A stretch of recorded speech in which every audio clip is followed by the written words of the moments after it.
It's the Real Estate Podcast, brought to you by ANZ Home Loans for financial well-beings. It is hard, and I do think in some instances the bank will lend 90% still. It is a big ask to save the 20% and then the on-costs as well, obviously, including the conveyancing, stamp duty, etc. But I guess everyone's situation's different. And that is Edward Thomas there in Melbourne on the Real Estate Breakfast. And we'll get back to him in just a moment as we launch into another episode with more property information, connecting you to the largest real estate podcast library across Australia. 7 days a week we are here. And remember, we are not a real estate company, so we're not trying to sell you anything. And you can stream and listen to us anytime on iHeartRadio, Spotify, Apple Podcasts, as well as Amazon. And the weekend is turned up. Saturday, March the 8th, well into March now. And finding an affordable home often means making compromises. How many of those compromises, particularly you first home buyers, have you had to make in many suburbs around Melbourne? Well, located within 5 Ks of the Melbourne CBD, there is on offer median unit prices for under 500k, delivering affordability, and they do say without sacrificing location. Well, you're pretty close to the CBD. Domain tells us that there are a couple of standout suburbs, one of which we'll talk to Edward about in just a moment, which is Travancore. That is leading the list, and we've also got Flemington there. And this comes as Melbourne's unit prices rose nearly 12,000 in the December quarter, bringing the citywide median price to around 577,000. That's the latest from Domain data. So let's catch up with Edward in Melbourne, who is the Managing Director for Edward Thomas Estate Agents. And good morning to you, Edward. Welcome to the Real Estate Breakfast this morning. It has been just over 3 weeks ago the RBA reduced the cash rate.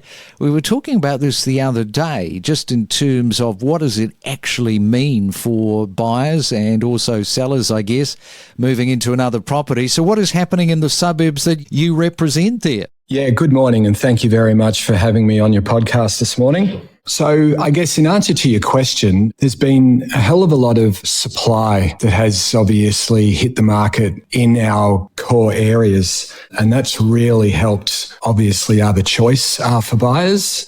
And yeah, I would just obviously put it down to supply and demand, but there's been a hell of a lot of supply that has come up, which has been great for buyers. Now, the time to save for a 20% deposit for an entry-priced home for a couple aged between 25 and 34. In Melbourne, for a house, that is taking you about 5 years and 1 month. For a unit, 3 years and 5 months. Still reasonable amount of time, isn't it, to be saving? What are the conditions at the moment that you're looking at with people that are trying very, very hard to save for that 20% deposit? Yeah, it is hard, and I do think in some instances the bank will lend 90% still. It's such a varying range, I guess, situations with different buyers. It is a big ask to save the 20% and then the on-costs as well, obviously, including the conveyancing, stamp duty, etc.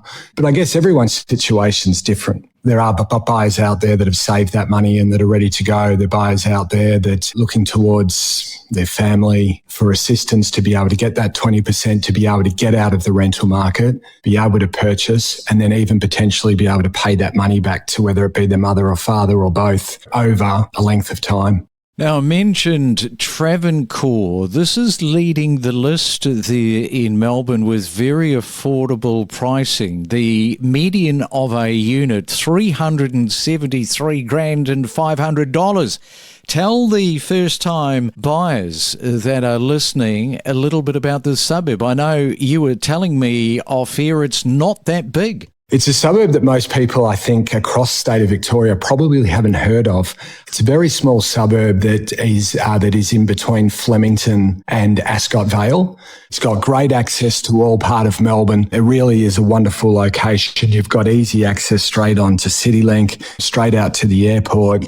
You're surrounded by trams, easy access into the city. Most of the apartments in that suburb have been constructed within the last 15 years, and they've been constructed on Mount Alexander Road. So even though there's a small amount of apartments within the suburb, it still shows incredibly good buying, especially for the location that it possesses. Yeah, so $373,500 or thereabouts, maybe up to $380,000. What is somebody actually getting in terms of space, etc.?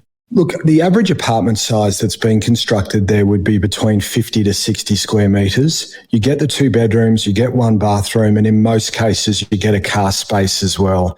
So it really is a fantastic entry level for people that want to get out of the rental game, that want to get into a property. It's one area that I would highly recommend.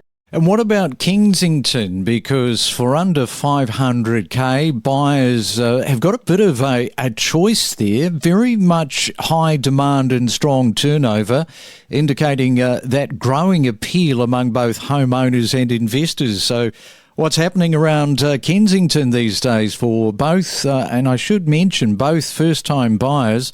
First-time buyers will hate me saying this, but also for investors. Look, there's lots happening in Kensington, lots of infrastructure, lots of new apartments through Kensington, through North Melbourne, West Melbourne, Arden. There's been lots and lots of construction going on, which has really been fantastic for the suburb, and it's really opening up the suburb to a lot of new people. There's probably more construction going on in the inner northwest, which is what I would call North Melbourne, West Melbourne, into Kensington, than most parts of Melbourne.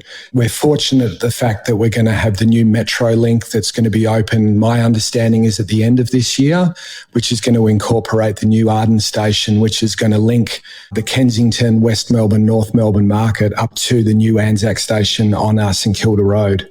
So in terms of being able to access all parts of Melbourne, and in terms of the amount of number that apartments are being constructed, it's a fantastic place to either invest or live. All right, we are talking to Edward Thomas there in Melbourne on our Saturday morning. We'll come back and look at some of the bigger spaces that you can buy into. We'll talk about that in just a moment, and also the entry houses and the entry units and how they have fared both over the last 12 months and the 5-year period. We'll talk all about that after this. Every morning from 6 a.m, we bring you the latest real estate news with diverse perspectives from leading industry experts. We deliver the most property podcasts across Australia every week. Yeah, these numbers are pretty interesting. If you look at Sydney and Melbourne, they're expected to benefit the most from rate cuts. In fact, you guys broke this down. Some suburbs like Leichhardt have historically seen house values jump by 19% following a 1% cash rate drop. So again, tell us a little bit more about that. Sure. So the most sensitive markets to cash rate changes tend to be in Sydney and Melbourne, and they tend to be pricier parts of those cities as well, potentially because people have to go into more debt to buy into expensive markets. So the cash rate is obviously a big influence there. And for a lot of these markets in Sydney and Melbourne as well, they have a relatively high concentration of investment activity, high wealth and high income individuals buy into these markets. So with the cash rate and mortgage rates determining the holding costs and return on investment properties, it can be a big influence as well. For an area like Leichhardt, we see that values are also more sensitive to rates going up, as we've seen in the past couple of years, where values are down about 7% from their recent high. That also stands to make them more likely to benefit from a cash rate reduction. Explore new property destinations where you could live with exclusive interviews covering real estate news and market insights. And it is a Saturday morning. The weekend is here. You might be heading off to an auction. You might be going to an open home in Melbourne today, having a look at some of these suburbs that we're talking about. Already talked about Kensington, Travancore, of course, with that magical price, and Ascot Vale. Now, I want to talk about this, Edward. Bigger spaces, a little bit of a lifestyle for people under 500k. For those that are seeking more space, Ascot Vale offers larger units at a comparable price to Kensington. So tell us a little bit about this spot. Yeah, that is correct. It's a wonderful location. There's lots of fantastic infrastructure, still easy to move around all parts of Melbourne.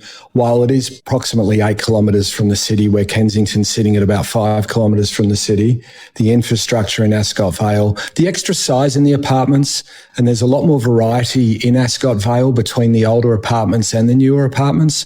The old apartments do tend to be a little bit larger, but there's still definitely great buying opportunity under 500,000 in that suburb.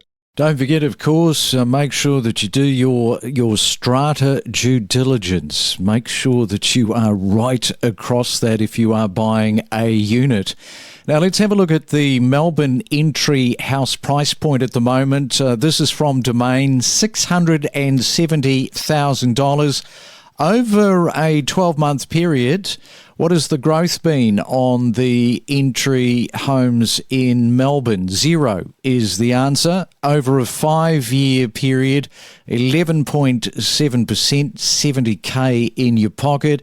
And if you have a look at the entry units, $437,500 annually over the last 12 months, that has gone backwards, minus 1.2%, taking a bit of a hit in your pocket of $5,500. And over a 5-year period for an entry unit, it's also gone backwards, minus 2.8%. That's a loss of $12,500. So you can sort of see the softening in those numbers, Edward, as reported by Domain. Yeah, absolutely. And I just think that's been the state of the play for the whole of the Victorian market, certainly the whole of the Melbourne market since the coronavirus and since obviously your new legislation, obviously land tax. There's been a lot of things that have affected our market in Victoria that's been a lot more affected than New South Wales and other states across the eastern seaboard of Australia. But I do feel that we are undervalued. And I do feel that investors are starting to come back to Melbourne. And I do believe that we will have, and I'm not saying that the interest rate it has been a shot in the arm for the market, most definitely. I'm not saying it's going to fix everyone's problems by any means with only one interest rate cut, but I do feel like Melbourne has definitely been languishing behind other cities. And I do feel like that it is a good place to live or invest and that the growth will be there over the next sort of short to medium term.